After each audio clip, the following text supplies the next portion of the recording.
Chapitre 7 sur 7. Quelles sont les conséquences politiques des jobs à la con et comment y remédier? Je crois que cette volonté inavouée de perpétuer l'accomplissement de tâches inutiles repose simplement, en dernier ressort, sur la peur de la foule. La populace, pense-t-on, sans le dire, est composée d'animaux d'une espèce si vile qu'ils pourraient devenir dangereux si on les laisse inoccupés. George Orwell dans La Dèche à Paris et à Londres. Si quelqu'un avait tenté d'imaginer le régime de travail le plus à même de perpétuer le pouvoir du capital financier, il aurait difficilement pu faire mieux. Les vrais travailleurs, ceux qui produisent des choses, sont constamment écrasés et exploités.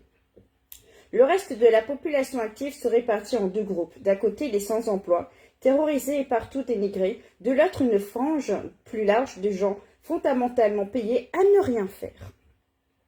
Leurs postes, directeurs, administrateurs, etc., sont conçus pour qu'ils adhèrent aux vues et aux sensibilités de la classe dirigeante, en particulier dans sa composante financière, mais aussi pour qu'ils réservent leur animosité à ceux dont le travail a une valeur sociale indéniable. Extrait de l'article Le phénomène de job à la con.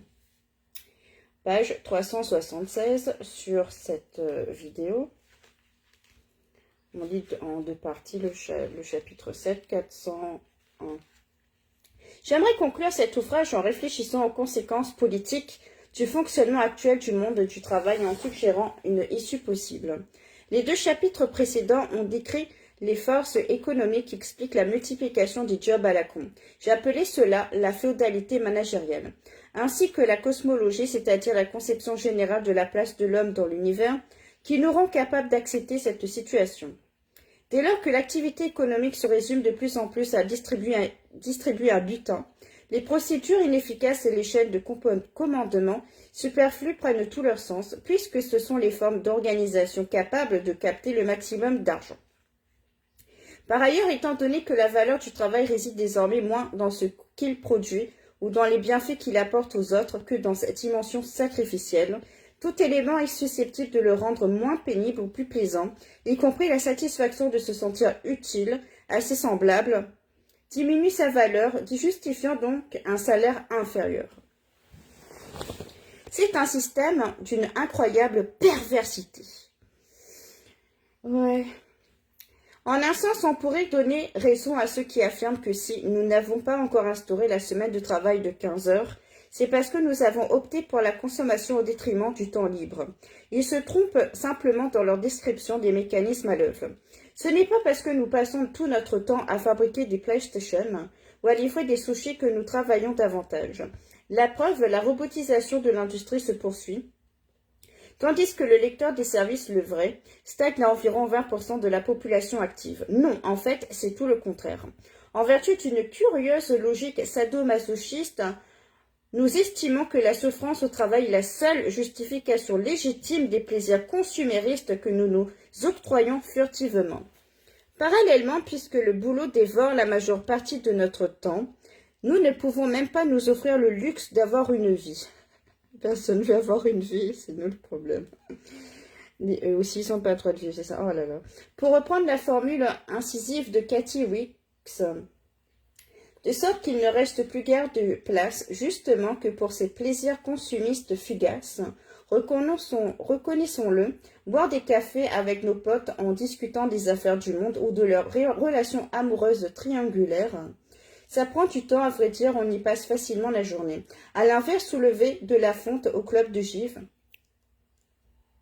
suivre un cours de yoga, commenter à dîner sur Deliveroo, regarder un épisode de Game of Thrones ou autre, ou faire des emplettes de produits de beauté sur Internet, ce sont des activités qui s'insèrent parfaitement dans les petites plages de liberté prévisibles au cours d'une journée de travail, ou qui sont idéales pour s'en remettre.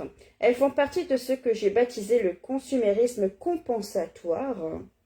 En gros, c'est le genre d'occupation qui vous reste quand vous n'avez pas de vie, ou si peu. Sur l'équilibre des mécontentements, climat politique propice au maintien de la féodalité managériale. Le jour d'Aristide fut banni. Le jour qu'Aristide fut banni, un paysan grossier et qui ne savait pas écrire présenta, dit-on, sa coquille à Aristide, qu'il prit pour un homme du vulgaire et le pria d'y écrire le nom d'Aristide. Celui-ci s'étonne. Aristide t'a donc fait du tort, demande-t-il à cet homme. En rien, répondit le paysan. Je ne le connais même pas, mais je suis las de l'entendre partout appeler le juste. Sur cette réponse, Aristide écrivit le nom, sans dire un seul mot, et lui remit la coquille, plus tard que vide Aristide. Bien sûr, je noircis le tableau.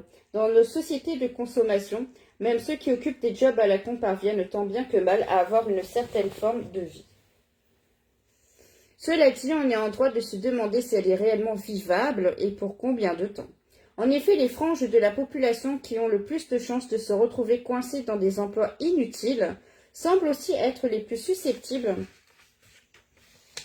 de connaître des épisodes de dépression ou d'autres formes de maladies mentales, sans parler de l'amoindrissement de leur capacité de reproduction.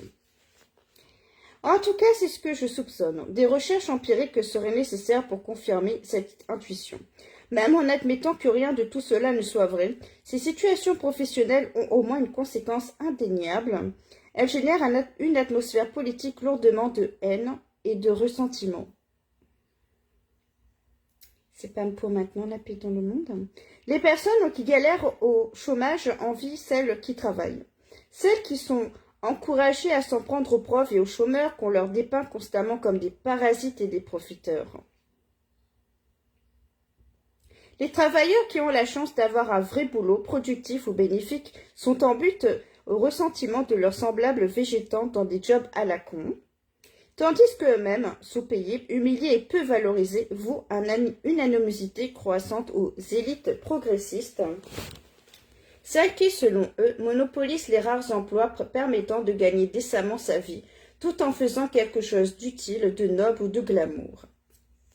Tout ce petit monde partage un même dégoût pour la classe politique, considérée comme corrompue, à juste titre. Cette dernière, quant à elle, s'accommode fort bien de ces diverses formes de haine stupide, très utiles pour détourner l'attention de ses propres agissements. Stupide. Certaines de ces réactions hostiles sont bien connues et immédiatement identifiables, mais il en est d'autres dont on parle beaucoup moins, souvent et qui, à première vue, paraissent déconcertantes.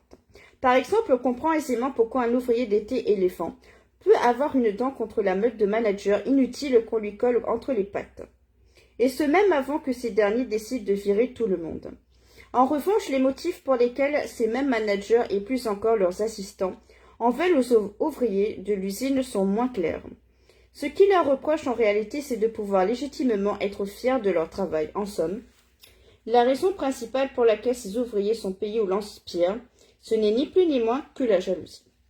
La jalousie morale est un phénomène peu étudié. À ma connaissance, aucun ouvrage ne s'y est encore penché. Pourtant, on ne peut nier qu'elle joue un rôle central dans les relations humaines.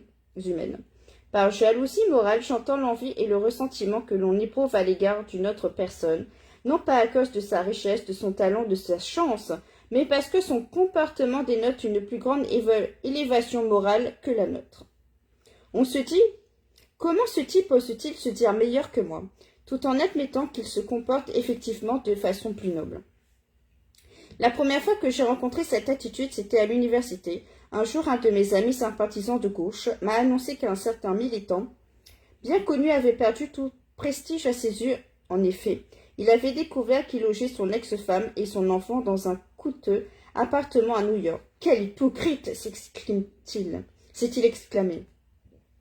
Cet argent, il aurait pu le donner aux pauvres. Je lui ai fait remarquer que l'activiste en question versait déjà la quasi-totalité de ses revenus aux nécessiteux, mais mon ami est resté inébranlable. Et quand j'ai souligné que lui-même, qui était loin d'être dans le besoin, ne paraissait guère généreux envers les œuvres caricatives, il s'est vexé. Je crois qu'il ne m'a plus jamais adressé la parole. Par la suite, j'ai observé ce type de réaction à de multiples reprises. Une personne qui, au sein d'un groupe de bonnes âmes, professe les valeurs communes de manière un peu trop exemplaire constitue une menace. Ce comportement vertueux ostentatoire, virtue signaling, cette expression d'apparition récente que l'on pourrait traduire par étalage de vertu, fait référence à la tendance à afficher des prises de position, souvent assez consensuelles, sur les réseaux sociaux pour signaler toute sa moralité et sa bonne conscience sociale, NDT. Et le nouveau terme en vogue est souvent interprété comme un défi moral. C'est bien, moral. Et, page 380, peu importe que cette personne soit extrêmement humble et modeste, en fait c'est peut-être encore pire car cette humilité elle-même risque d'être perçue comme un défi moral par ceux qui ont conscience en leur fort intérieur de ne pas en faire suffisamment preuve. De tels réflexes de jalousie morale abordent dans les milieux militants ou religieux, mais ils sont aussi présents, sous une forme plus subtile, dans les politiques autour du travail. Tout comme le discours hostile aux immigrés les accusent simultanément de travailler trop et trop peu, le discours anti-pauvre fustige à la fois ceux qui ne travaillent pas, en les traitant de feignants, et ceux qui travaillent car eux au moins ne sont pas obligés de faire des jobs à la con, sauf s'ils sont dans un programme de workfare qui les contraint à travailler pour bénéficier d'aides sociales. Comment expliquer autrement l'immense succès des conservateurs américains dans leur effort pour faire monter la vindicte populaire contre les employés syndiqués des hôpitaux ou de l'automobile. Lors du reflouement du secteur de la finance en 2008, les bonus à 7 chiffres des banquiers ont suscité une tollée générale, mais aucune sanction concrète. À l'inverse, le sevrage de l'industrie automobile qui a suivi s'est bien accompagné de sanctions, sauf qu'elles ont visé les ouvriers des chaînes d'assemblage. Accusés d'être trop gâtés, leurs accords collectifs prévoyant des généreuses prestations de santé et de retraite, ainsi que des congés et un salaire honoraire de $28, ces derniers ont dû renoncer à des sommes importantes. Aucun sacrifice de ce genre n'a été exigé des salariés travaillant dans les services financiers de ces mêmes entreprises, qui étaient pourtant à l'origine des difficultés qu'elles rencontraient, du moins pour ceux qui n'étaient pas trop occupés à se tourner les pouces. Petit rappel des faits. Au refoulement des banques a succédé en février le sauvetage des constructeurs automobiles. Cette fois, on a considéré que ces entreprises devaient alléger de milliers de salaires pour renouer avec la rentabilité. Depuis longtemps, la sécurité de l'emploi et la couverture santé dont bénéficiaient les ouvriers de l'automobile suscitaient les jalousies. Désormais, ils étaient les boucs émissaires tout trouvés. Tandis que les villes de Michigan, au passé industriel glorieux, mouraient à petit feu, on entendait à la radio des commentateurs de droit affirmer que ces ouvriers, dont les luttes historiques avaient été déterminantes pour étendre à toute la semaine de 40 heures, n'avaient que ce qu'ils méritaient. Matthew Kopka, Bailing Out Wall Street While the Ship of State is Sinking, Part 2, The Greener, 25 janvier 2010, http://. Consulté le 22 juillet 2017, à l'époque, le chiffre de $75 était brandi partout. Il était censé représenter le salaire horaire des ouvriers de l'automobile. En réalité, il provenait d'un communiqué publié par les constructeurs eux-mêmes.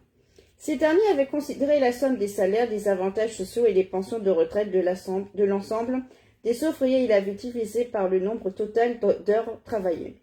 Évidemment, avec un tel mode de calcul, il est facile de faire paraître 2 ou 3 fois plus élevés les salaires horaires de tous les travailleurs d'une industrie quelle qu'elle soit. L'une des raisons pour lesquelles les ouvriers de l'automobile américain jouissaient de conditions si avantageuses par rapport à leurs collègues d'autres industries, c'était qu'ils remplissaient une fonction cruciale. Ils fabriquaient des objets non seulement essentiels à la vie de leurs concitoyens, mais dotés d'une valeur culturelle très forte. Il n'est pas exagéré de dire que la voiture est un pilier de l'identité nationale américaine. Une autre raison était que leur concentration dans un même lieu facilitait l'organisation de leurs mouvements. Autrement dit, ils étaient capables de lancer des grèves qui pouvaient avoir des graves répercussions sur le reste de l'économie. Comment ne pas penser que c'était précisément ce qui les rendait si haut de jeu aux yeux des autres? Quoi? Ils ont la chance de fabriquer des bagnoles et ça leur suffit pas. Moi, je passe mes journées à remplir des formulaires débiles, mais il faut que ces connards viennent me narguer en menaçant de faire grève si on les rembourse par leurs soins dentaires. Et pourquoi pas 2 semaines de congés payés pour emmener leurs gosses au Grand Canyon ou à Rome pendant qu'on y est?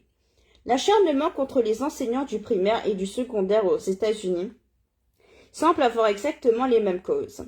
Les enseignants sont l'archétype de ces personnes qui choisissent une carrière importante sur le plan social et généreuse sur le plan moral, tout en sachant pertinemment qu'elle leur vaudra d'être mal payés et stressés. On devient l'instituteur ou professeur parce qu'on veut influer positivement sur la vie d'autrui. À une époque, on pouvait lire dans le métro new-yorkais cette annonce de recrutement. 20 ans plus tard, ce n'est pas votre expert en assurance que vous appellerez pour lui dire qu'il était quelqu'un d'exceptionnel. Mais là encore, c'est cet élément même qui semble les désigner comme des cibles légitimes et justifiées qu'on les accuse d'être des pourris gâtés, beaucoup trop bien payés pour faire leur boulot, c'est-à-dire déverser leur propagande anti-américaine au relent humaniste et laïcard. Il est assez aisé de comprendre pourquoi les supporters républicains s'en prennent aux syndicats enseignants, qui constituent l'un des principaux soutiens du Parti démocrate. Mais il se trouve que ces syndicats ne représentent pas que les enseignants et représentent aussi les membres de l'administration scolaire, c'est-à-dire les vrais responsables des politiques que dénoncent les discours républicains. Alors pourquoi ne pas avoir concentré les critiques sur eux? Pourquoi ne pas avoir clamé les parasites surpayés? C'étaient les administrateurs, une position bien plus facile à défendre que celle qui prétend que les enseignants sont des nantis. Elie Horowitz a souligné cet apparent paradoxe. Le plus frappant dans cette histoire, c'est que les républicains et leurs alliés conservateurs ont bien commencé par montrer du doigt les membres de l'administration scolaire, mais cela n'a pas duré. À peine la discussion fut-elle ouverte que ces voix, d'emblée éparses et très discrètes, ont été réduites à néant, sans qu'on sache pourquoi. Finalement, les enseignants se sont révélés des cibles politiques plus intéressantes, bien qu'ils accomplissent une tâche beaucoup plus précieuse. Elie Horowitz, no offense meant to individuals who work with bovine faces. http consultez le 31 août 2013. Je pense que c'est là une autre illustration du réflexe de jalousie morale. Pour le public, si les enseignants ont délibérément choisi de se sacrifier en se dévouant à l'intérêt général, c'est parce qu'ils voulaient être le genre de personne qu'on appelle 20 ans plus tard pour lui dire « Je tenais à vous remercier pour tout ce que vous avez fait pour moi », alors qu'ils osent former des syndicats, menacer de se mettre en grève et réclamer de meilleures conditions de travail. Cela paraît quasiment déloyal. La règle que nous venons d'exposer, toute personne ayant embrassé une carrière socialement utile ou moralement noble, en nourrissant l'espoir d'en retirer un salaire confortable et d'autres avantages, ne rencontrera que l'hostilité générale, connaît une exceptionnelle majeure. Les militaires et tous ceux qui travaillent directement pour l'armée. On n'a pas le droit de critiquer les soldats, ils sont au-dessus de tout reproche. J'ai déjà traité de cet étrange cas particulier dans un article, mais il me paraît utile d'y revenir brièvement ici, car il est essentiel pour comprendre les ressorts de la droite populiste. Le développement qui suit est largement tiré de mon article Introduction to the Political Metaphysics of Stupidity, The Commoner, printed printemps 2005, publié en version abrégée sous le titre Army of Altruists, on the Alienated, Right to Do Good, Harper, janvier 2016, page 31 à 38.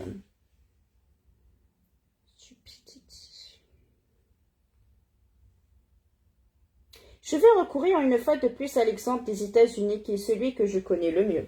Cependant, je suis sûre que, dans ces grandes lignes, le raisonnement est valable partout dans le monde, du Brésil au Japon. Pour la droite populiste, les personnels militaires représentent les gentils par excellence. Il faut soutenir les troupes, c'est une injonction catégorique. Quiconque se hasarde à transiger sur ce principe n'est ni plus ni moins qu'un traître. À l'inverse, les méchants par excellence, c'est l'intelligentsia. Si beaucoup de conservateurs d'origine ouvrière n'apprécient guère les dirigeants d'entreprise en général, ils ne leur vouent pas une haine viscérale. Celle-ci, ils la réservent aux élites progressistes, lesquelles se divisent en plusieurs branches, les élites d'Hollywood, les élites médiatiques et les élites universitaires, les avocats de luxe ou encore l'establishment medical. Pour eux, il s'agit de tous ces gens qui vivent dans les métropoles de la côte Est ou Ouest, et qui consomment les programmes de la télé et de la radio publique quand ils ne font pas eux-mêmes partie des producteurs ou des invités de ces stations. Je crois que cette hostilité se nourrit de deux grandes convictions. 1. Ces élites ne voient dans la classe ouvrière qu'une bande d'hommes préhistoriques arriérés. 2. Elles représentent une caste de plus en plus fermée, beaucoup moins facile d'accès pour les enfants d'ouvriers finalement que celle des authentiques capitalistes. L'exactitude de ces deux assertions me semble très largement prouvée. Pour la première, c'est tout à fait évident si l'on en juge par les réactions qu'a provoquées l'élection de Donald Trump à la présidence des États-Unis en novembre 2016. Lorsqu'il s'agit de la classe ouvrière blanche, la bonne société accepte désormais sans ciller des commentaires qui auraient immédiatement taxé de sectaires s'il visait n'importe quel autre groupe identitaire américain, comme lorsqu'on insinue que tous les membres d'un groupe donné sont moches, violents ou idiots. Quand on y réfléchit bien, on s'aperçoit que la seconde idée se vérifie aussi. Une fois de plus, un détour par Hollywood se révèle instructif. Dans les années 30 et 40, ce seul nom Hollywood évoquait le miracle de l'ascension sociale fulgurante. Une humble paysanne pouvait aller tenter sa chance dans la Cité des Anges, être remarquée par un producteur et devenir star du jour au lendemain. Peu importe pour notre propos de savoir à quelle fréquence de tels contes de fées se produisaient, le fait est que cela arrivait de temps à autre. Ce qui compte, c'est que cette jolie fable pouvait paraître crédible aux Américains d'alors. Aujourd'hui, jetez un coup d'œil au casting de n'importe quel film produit par un major. Parmi les premiers rôles, vous serez bien en peine de trouver un seul acteur qui ne se targue pas d'avoir dans son arbre généalogique au moins 2 générations de comédiens, de scénaristes, de producteurs ou de réalisateurs de Hollywood. L'industrie du cinéma est désormais dominée par une caste endogame. Comment s'étonner que les grandes déclarations de People en faveur des politiques plus égalitaires sonnent crues aux oreilles de la classe ouvrière américaine? À noter que Hollywood, loin d'être une exception, est emblématique d'une évolution qui touche toutes les professions libérales, même si dans son cas les choses sont allées un peu plus loin. La raison pour laquelle les électeurs conservateurs détestent bien plus les intellectuels qu'ils ne détestent les riches, c'est qu'il leur est possible de concevoir un scénario dans lequel ils pourront un jour, eux ou leurs enfants, faire partie de l'élite culturelle. En revanche, ils peuvent s'imaginer faire fortune. À vrai dire, leur raisonnement n'est pas absurde. Les chances qu'une fille de routine née dans le Nebraska devienne millionnaire ne sont pas sans doute énormes, le taux de mobilité sociale aux États-Unis étant le plus bas du monde développé, mais c'est quelque chose qui pourrait arriver. En revanche, les chances qu'elle fasse carrière comme avocate internationale des droits de l'homme ou critique de théâtre pour le New York Times sont quasi nulles. Quand bien même elle réussirait à intégrer les bonnes écoles, elle n'aurait certainement pas ensuite les moyens d'aller bosser pendant plusieurs années comme stagiaire non rémunérée à New York ou San Francisco. Dans la mesure où il n'y a pas assez d'enfants privilégiés pour occuper tous ces postes, puisque les élites ont en général une descendance trop peu nombreuse pour assurer leur propre renouvellement, les emplois auront tendance à aller aux enfants d'immigrés les plus talentueux. Confrontés à un semblable problème démographique, des recruteurs chez Banks of America ou Enron seront beaucoup plus susceptibles d'embaucher des blancs comme eux, mais issus de milieux plus pauvres. Cela s'explique notamment par un réflexe raciste, mais aussi par le climat général d'anti-intellectualisme qui instaure souvent les grands groupes. De la même façon à Yale, où j'ai travaillé quelque temps, on sait très bien que les responsables du recrutement font préférer embaucher des étudiants de niveau B, bon, plutôt que A, excellent, parlant sur le fait qu'ils se sentiront plus à l'aise avec eux. De même, un fils de vitrier qui aurait réussi à trouver un job à la con bien payé risque fort, comme Eric, d'échouer à l'utiliser comme tremplin pour se créer un réseau ou de refuser de le faire. Les barrières invisibles sont innombrables. On pourrait transposer cela dans les termes de notre opposition entre valeur et valeur. Si votre seul objectif est de faire beaucoup d'argent, vous y arriverez, peut-être. Mais si vous espérez gagner votre vie en poursuivant n'importe quel autre type de valeur, la vérité, journalisme, ça dépend, carrière universitaire, la beauté, carrière artistique ou littéraire, la justice, militantisme, droits de l'homme, l'humanitaire, etc. Sans posséder un minimum de fortune familiale, de réseau social et de capital culturel, vous n'avez tout simplement aucune chance. Les élites progressistes seraient donc celles qui ont littéralement verrouillé l'accès à tous ces postes où l'on peut être payé pour accomplir des tâches que l'on accomplirait volontiers, sans la motivation de l'argent. Elles se seraient efforcées avec succès de s'ériger en une sorte de nouvelle noblesse américaine, à l'instar de l'aristocratie hollywoodienne, en monopolisant le droit héréditaire à ses emplois qui permettent de vivre décemment tout en ayant le sentiment de poursuivre des buts plus élevés, autrement dit en se sentant noble. Évidemment, aux États-Unis, le problème est compliqué par l'héritage de l'esclavage et par un racisme indécrottable. Ce rejet de classe à l'écart des intellectuels est surtout le fait de la classe ouvrière blanche. Les Afro-Américains et les immigrés de première et de deuxième génération eux, sont plutôt hostiles à l'anti-intellectualisme à leurs yeux. Le système éducatif reste le meilleur ascenseur social pour leurs enfants. C'est pourquoi les Blancs défavorisés les accusent de collision avec les Blancs riches et progressistes, imaginant une sorte d'alliance déloyale dirigée contre eux. Bon, mais quel est le rapport avec les militaires, me direz-vous? Reprenons l'exemple de notre fille de routier. Mettons qu'elle tienne absolument à trouver un job dans lequel elle poursuivra des objectifs supérieurs et généreux, mais qu'elle veuille aussi pouvoir payer son loyer et avoir accès à des soins dentaires corrects. Dans les faits, quelles sont ses options? Si elle a la fibre religieuse, elle peut aller frapper à la porte de son église de quartier. Mais ces boulots-là ne courent pas les rues. Fondamentalement, il ne lui reste qu'une solution, s'engager dans l'armée. C'est une réalité dont j'ai pris conscience il y a plus de 10 ans, alors que j'assistais à une conférence de Catherine Lutz, une anthropologue qui a mené une étude au long cours sur la myriade de bases militaires américaines implantées à l'étranger. Une de ces remarques m'a particulièrement frappée.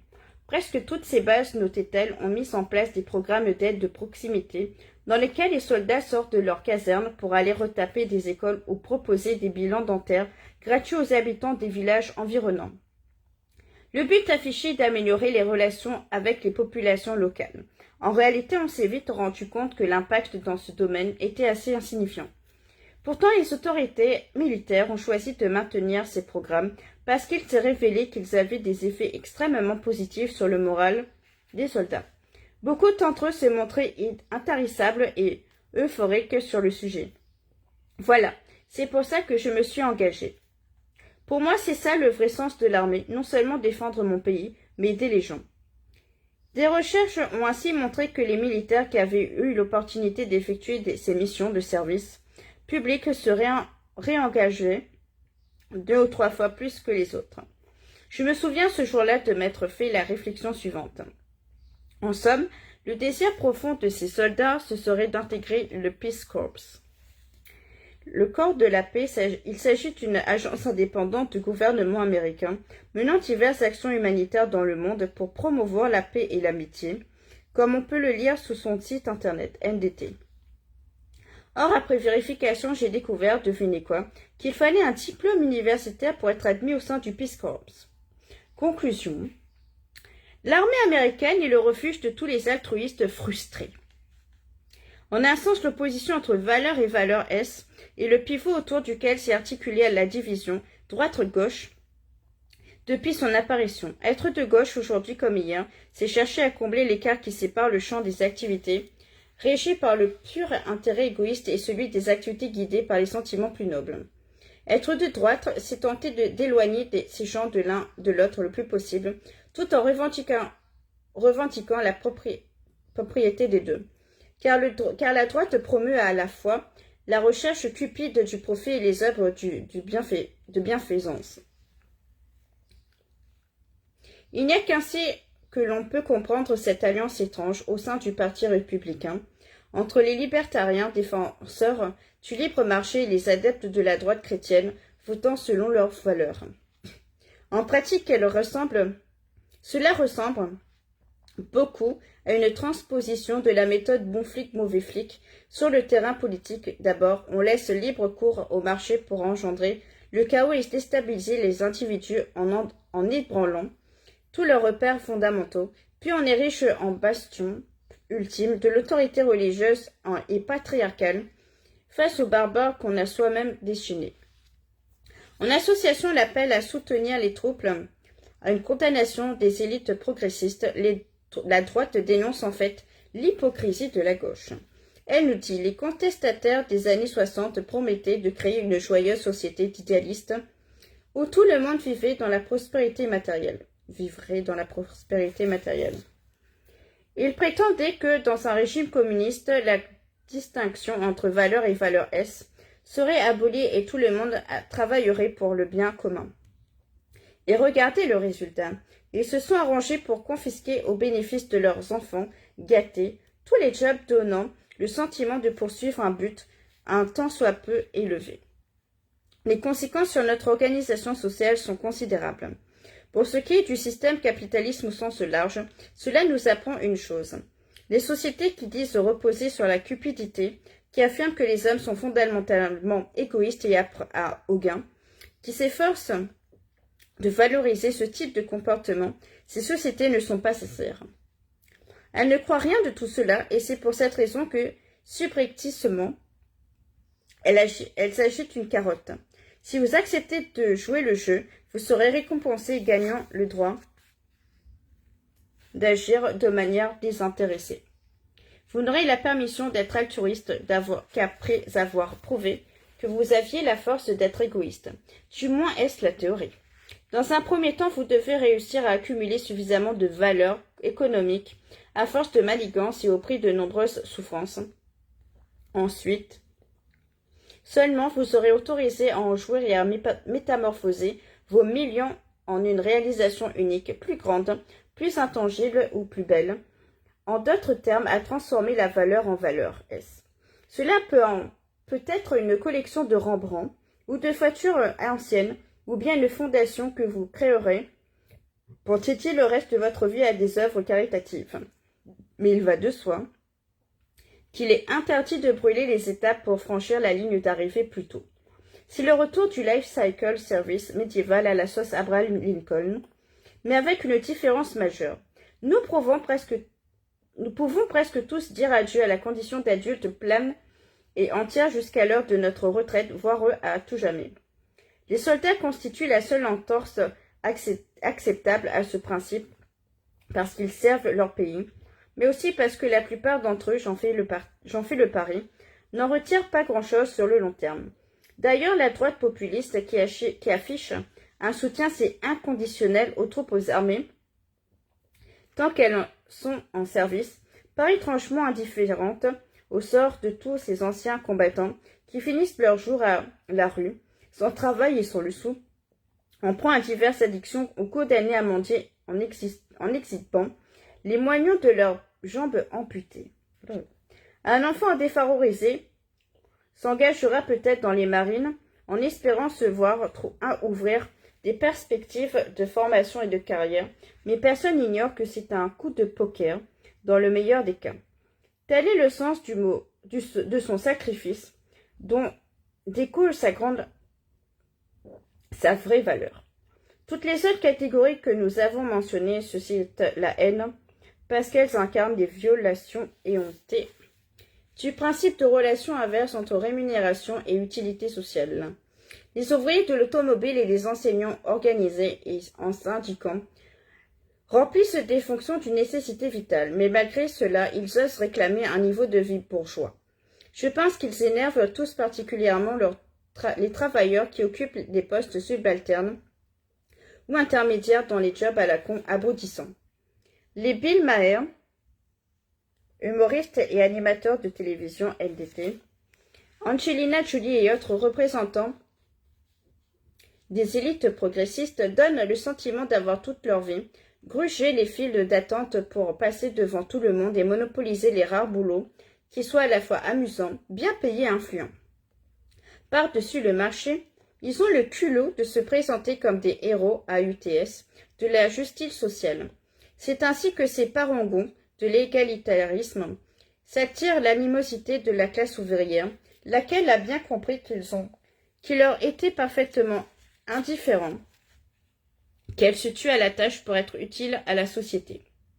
Enfin, les progressistes, coincés dans des postes à la con, haut placés vouent une hostilité absolue à ces mêmes ouvriers, jaloux qu'ils parviennent à gagner honnêtement leur vie. En quoi la crise actuelle autour de la robotisation renvoie plus largement au problème des jobs à la con. Puritanisme. La crainte obsédante que quelqu'un quelque part puisse être heureux. H.L. Mencken. Voilà donc la situation désastreuse dans laquelle se trouvent les pays riches, dominés par un climat politique fait d'un enchevêtrement de mécontentement. Dans ce contexte, reposer la question qui caractérise traditionnellement la pensée de gauche paraît plus pertinent que jamais. Chaque matin en nous levant, nous fabriquons collectivement un monde. Pourtant, lequel d'entre nous, s'il ne tenait qu'à nous, choisirait de fabriquer le monde que nous avons? Pas moi. À bien des égards, les fantasmes décrits dans les romans de science-fiction du début du XXe siècle sont à notre portée aujourd'hui. D'accord, on ne peut pas encore se téléporter ni aller coloniser la planète Mars. Mais matériellement, il ne se serait pas si compliqué de réorganiser les choses de manière à ce que la majeure partie des habitants de la planète puissent vivre dans une aisance et un confort relatif. Bien que les révolutions scientifiques et les découvertes technologiques s'enchaînent à un rythme moins trépidant que celui auquel nous avait habitué la période 1750-1950, la robotique poursuit sa marche en avant, essentiellement en perfectionnant les applications de techniques existantes. Couplée au progrès de sciences des matériaux, elle annonce une ère où les opérations mécaniques les plus ennuyeuses et les plus pénibles pourront être supprimées. La conséquence est que le travail sera de moins en moins productif, dans le sens où nous l'entendons aujourd'hui, et s'apparentera de plus en plus à du soin, toutes ces tâches que la plupart d'entre nous ne sont pas disposés à confier à des machines. Des efforts considérables ont été déployés pour faire accepter l'idée que de telles tâches peuvent et même doivent être prises en charge par les machines, mais je crois qu'ils n'ont guère été fructueux, et je doute qu'ils puissent l'être à long terme. Ces dernières années, les périls de la mécanisation ont alimenté un flot interrompu d'ouvrages alarmistes. La majorité d'entre eux s'inscrivent dans la lignée du pianiste déchaîné, le tout premier roman de Kurt Vonnegut, publié en 1952. Celui-ci nous annonçait une société qui, après l'élimination quasi totale du travail manuel, allait se scinder en deux classes. D'un côté, une élite fortunée, propriétaire des robots dont elle assurerait aussi la conception, de l'autre les anciens ouvriers, éreintés explorés, qui passeraient leur journée à jouer au billard et à se saouler parce qu'ils n'auraient rien de mieux à faire. Les représentants de la classe moyenne se répartiraient entre les deux. Non seulement cette vision passait complètement à côté de la dimension du soin que comporte le travail réel, mais elle postulait des relations de propriété immuables et, surtout, des êtres humains si peu imaginatifs qu'ils seraient incapables de trouver quoi que ce soit d'intéressant à faire de leur temps libre désormais illimité, à part sans doute les écrivains de science-fiction. Ironiquement, juste après la guerre, Kurt Vonnegut s'est inscrit en master d'anthropologie à l'université de Chicago, ce qui explique sans doute qu'un des personnages centraux de son livre soit anthropologue. Mais il n'a jamais terminé son mémoire.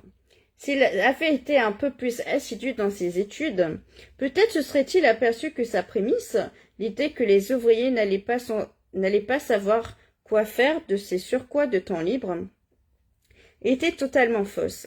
Ray Fogelson, professeur à l'université de Chicago, à l'époque, m'a raconté que, des années plus tard, Vonnegut s'est pointé en présentant une thèse réelle tellement bâclée que le département s'est trouvé bien embarrassé.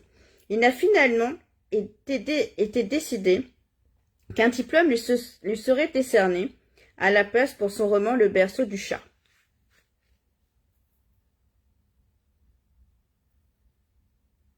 La contre-culture des années 60 a contesté les deux dernières hypothèses. C'est moins vrai de la première. De nombreux révolutionnaires s'étaient emparés du slogan « Faites bosser les machines ». En retour, un sursaut moralisateur similaire à celui que nous avons évoqué au chapitre précédent a réaffirmé le travail comme une valeur en soi, cependant que des milliers d'emplois d'usines étaient délocalisés vers les pays pauvres à bas coût de main-d'œuvre, de sorte que les boulots restaient effectués par des humains. Dans le siège de ce retour de bâton réactionnaire, les années 70 et 80 virent déferler la première vague de féodalité managériale, accompagnée d'une bullshitisation intense du monde du travail. Les derniers développements de la robotisation engendraient les mêmes crises de panique morale que ceux de la décennie 60, à une différence près. Étant donné que toute remise en cause profonde des modèles économiques, sans parler des régimes de propriété, est devenue inconcevable, l'automatisation ne paraît pouvoir entraîner qu'une plus grande concentration de richesse et de puissance entre les mains de 1%. Dans son récent ouvrage L'avènement des machines, Martin Ford décrit la façon dont la Silicon Valley, après avoir éliminé la majorité des emplois ouvriers, est en train de s'attaquer au système de santé, à l'éducation et aux professions libérales. Selon lui, un régime des techno-féodalismes nous guette. En privant les ouvriers de leur travail ou en les paupérisant, par l'instauration d'une compétition forcée avec les machines, nous nous exposons à de graves problèmes, à commencer par celui-ci. Si plus personne ne touche de salaire, qui va pouvoir se payer des gadgets rutilants et les services ultra sophistiqués que proposeront les robots? On donne à tout le monde et puis c'est bon. Ce résumé est peut-être cruellement simplificateur, mais il permet de mettre en lumière ce qui, à mon sens, pêche dans tous ces récits. Les scénarios d'un remplacement des humains par les robots ne vont jamais assez loin. Les futurologues n'ont aucun mal à imaginer des machines à la place des rédacteurs sportifs, des sociologues ou des agents immobiliers. Pourquoi n'en imaginent-ils pas à la place des capitalistes? Après tout, ces derniers ne font guère que déterminer le mode optimal d'investissement des ressources permettant de satisfaire une demande de consommation présente ou éventuellement future. Les piètres performances de l'économie soviétique étaient probablement dues au fait qu'il n'existait pas de technologie informatique capable de brasser et de gérer d'énormes masses de données de façon autonome. Aujourd'hui, ce serait beaucoup plus facile. Pourtant, personne n'ose suggérer une telle idée. Ainsi, dans la célèbre étude où il classe 702 professions différentes selon leur chance d'être remplacées par des machines, l'ingénieur Michael Osborne et l'économiste Carl Frey mentionnent les hydrologues, les maquilleurs ou encore les guides accompagnateurs, mais n'envisagent jamais la possibilité d'avoir des automates entrepreneurs, investisseurs ou experts financiers. Les télévendeurs numéro 702 dans le classement sont ceux qui ont le plus de chances d'être remplacés par des robots, les praticiens de la thérapie récréative numéro 1, ceux qui en ont le moins, les anthropologues sont relativement à l'abri au 32e rang, voire Frey et Osborne, 2017. La version originale de cet article a été publiée en ligne en 2013 et largement relayée par les médias à l'époque. Me détournant de von Kunt, j'ai décidé d'aller chercher l'inspiration vers un autre auteur de science-fiction, Stanislas Lem. Son voyageur de l'espace, John Tichy, raconte une expédition sur la planète habitée par les Indios, un jeu de mots assez peu subtil, il faut le reconnaître, les Indios. Au moment de sa visite, cette population traverse une classique crise marxiste et de surproduction. Un immeuble autochtone, après avoir décrit l'organisation historique de la société en esprit prête, éminent aristocrate et boulonnier ouvrier, explique à Tichy. Pendant des siècles, les inventeurs ont construit des machines facilitant le travail. Ainsi, là où, dans l'Antiquité, sans boulonniers, en sueur, ployaient l'échine. Au bout de quelques siècles, seuls quelques-uns se tenaient auprès des machines. Nos savants avaient perfectionné de plus en plus les machines et le peuple s'en réjouissait, mais les événements qui se préparaient montrèrent cruellement combien cette joie était hors de propos. De fait, les usines commencèrent à devenir un peu trop performantes, jusqu'au jour où un ingénieur inventait des machines capables de fonctionner sans aucune supervision. Au fur et à mesure que dans les fabriques apparaissaient les nouvelles machines, les boulonniers, par milliers,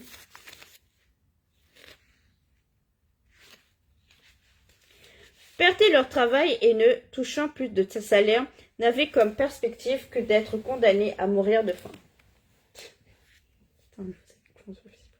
Pardon, un Dieu, demandai-je. Que devenaient les revenus qu'apportaient les fabriques? Comment ça, repartit mon interlocuteur, le revenu revenait aux propriétaires légitimes, aux éminents. Donc, comme je te disais, la menace de mort se mit à planer. Mais que dis-tu là, digne idiot?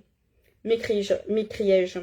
Il suffisait de faire des usines la propriété commune pour que les nouvelles machines se transformassent pour vous en bénédiction.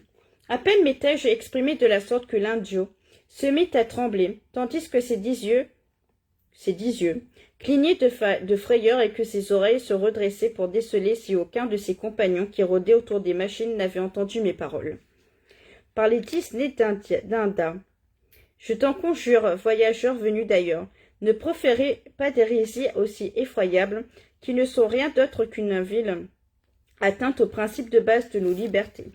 Sais-tu que notre loi suprême, appelée le principe de la libre initiative civique, proclame que nul ne peut être contraint, forcé ou même enclin à faire quelque chose s'il ne le souhaite pas.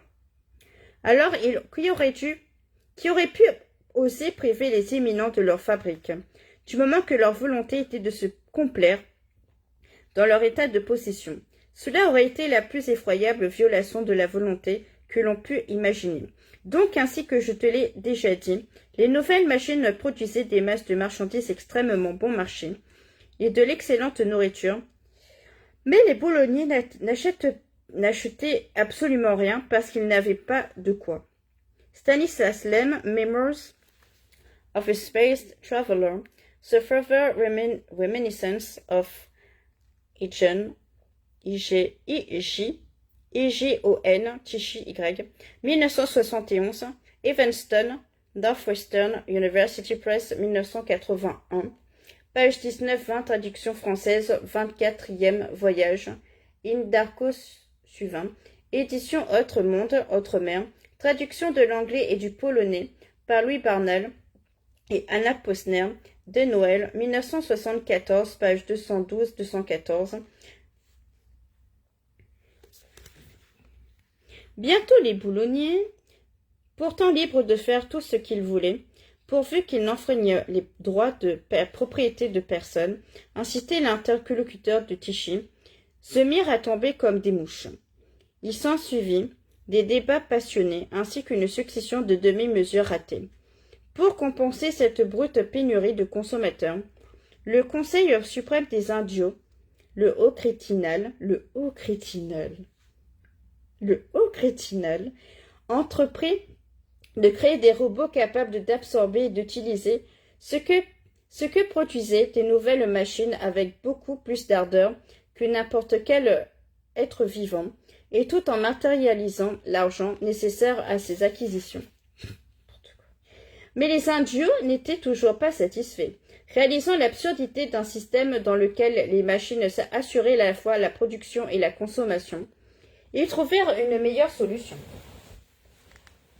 Tous les habitants allaient se rendre dans les usines, sur la base du volontariat, naturellement, pour y être transformés en magnifiques disques étincelants, désormais disposés harmonieusement dans le paysage.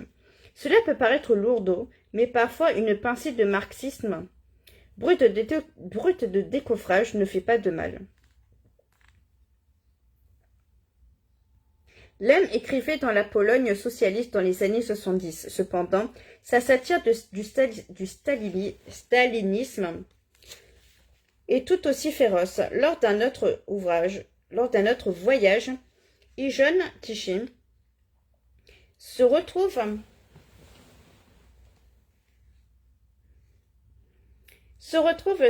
sur une planète gouvernée par une vaste bureaucratie qui se consacre exclusivement aux problèmes d'irrigation.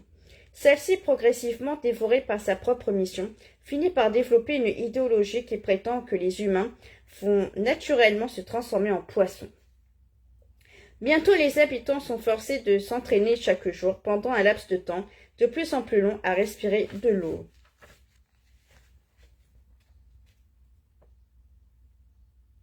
Le haut crétinal. Lem a raison. Que l'élimination des corvées soit considérée comme un problème est bien le signe infaillible qu'on se trouve dans un système économique aberrant. Dans l'univers de Star Trek, le problème était résolu grâce à des réplicateurs. Au Royaume-Uni, à l'extrême gauche du spectre politique, on rencontre des défenseurs du communisme de luxe entièrement automatisé, Fully Automated Luxury Communism, FALC,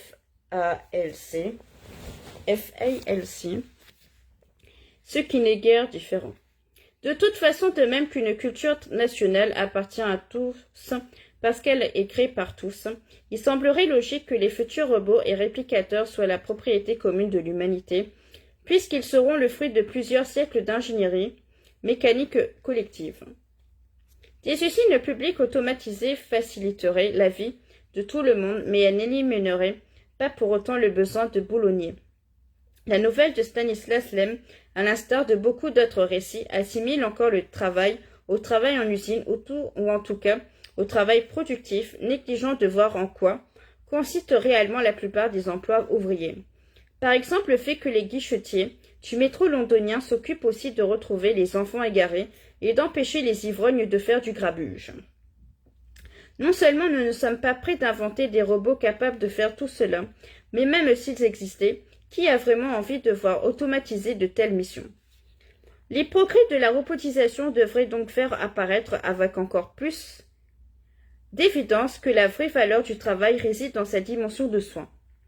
Or, cela soulève un nouveau problème, cette dimension est impossible à quantifier. Je crois que notre prétention à quantifier l'inquantifiable est directement responsable de l'extension de la sphère des jobs à la con et de la bullshitisation des vrais emplois. En un mot comme en cent, l'automatisation permet peut-être d'optimiser certaines tâches, mais il en est beaucoup d'autres qu'elles rend au contraire moins efficaces. Pourquoi? Parce qu'il faut des heures et des heures de travail humain pour traduire les notions abstraites associées à une action de soin, procédure à suivre, opération requise, résultat attendu, dans un langage reconnaissable informatiquement. Aujourd'hui, on fabrique des machines capables, sans aucune intervention humaine, d'identifier et de trier dans une pile de fruits frais,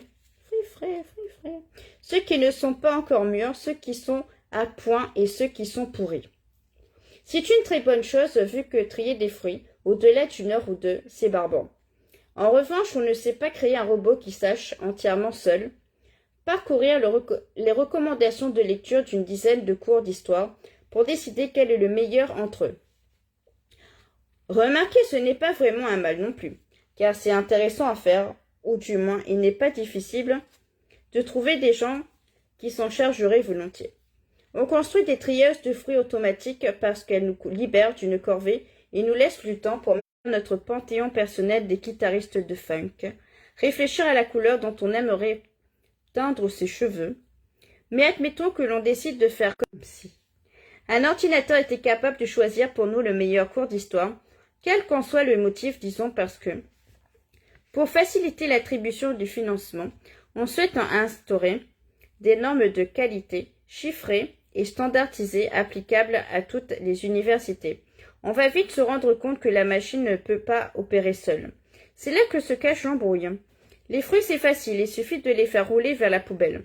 Dans le cas des cours d'histoire, en revanche, un effort humain considérable est nécessaire pour transformer le matériau de base en unités que l'ordinateur saura traiter, et on ne parle même pas de les pas de les interpréter. Les figures suivantes 8.1 à 8.4 donnent une petite idée des conséquences que peut avoir ce genre d'opération. Elles comparent les actions requises pour créer un sujet d'examen et mettre en ligne un programme de cours dans deux institutions différentes, l'Université de Queensland en Australie, l'Université moderne de management, où tous les supports de cours doivent respecter un format standard et un département universitaire traditionnel. Figure 1. Création d'un programme de cours, Université de management. 1. Avis de création d'un programme. 2. Avis de mise en ligne du programme. 3. Avis de changement de mise en forme. 4. Réponse au point 3. 5. Notification de responsable universitaire. 6. Amendement du responsable. 7. Réponse au point 6. 8. Approbation. Personnel universitaire, assistant, administrateur de l'université. Figure 2, 8.2. Création d'un programme de cours d'université traditionnelle. 1. Demande d'insertion du règlement de l'université concernant l'enregistrement des cours magistraux. Personnel universitaire, assistant. Figure 8.3. Création d'un sujet d'examen. Université de management. 1. Demande des descriptifs du sujet d'examen pour la page de garde. 2. Réponses avec en PG, la page de garde de sujet d'examen. 3. Avis de création d'un sujet d'examen. 4. Réponses avec en PG, le sujet d'examen. 5. Avis de changement de mise en forme. 5. Réponses au point 5. 6. Réponse au point 5. 7. Notification de responsable financier. 8. Amendement de responsable financier pour respecter le budget alloué à la notation. 9. Réponse au point 8. 10. Approbation. 11. Envoi au bureau central des examens. 12. Publication par le bureau central des examens. Assistant, responsable financier, bureau central des examens, personnel universitaire. Figure 8.4. Création d'un sujet d'examen université traditionnelle. 1. Envoi du sujet d'examen au tuteur, assistant pédagogique pour impression. 2. Confirmation d'impression des sujets d'examen. Tuteur, assistant pédagogique, personnel universitaire.